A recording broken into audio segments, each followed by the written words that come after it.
Hi guys, welcome to How to Solutions YouTube channel. In today's video I'm going to show you how you can remove fan noise while recording in OBS. Before getting into this video, must subscribe to our YouTube channel and click on the bell icon. The first step you need to do is to open OBS. So you can see that I am recording a video currently.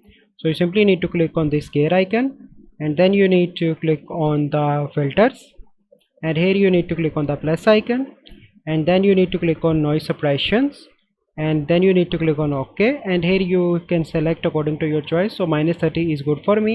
So this is a process by which you can remove fan noise while recording in OBS. I hope you find this video helpful. If you find this video helpful, must like this video, subscribe to our YouTube channel for future videos. We'll see you in the next video. Thank you. Have a good day.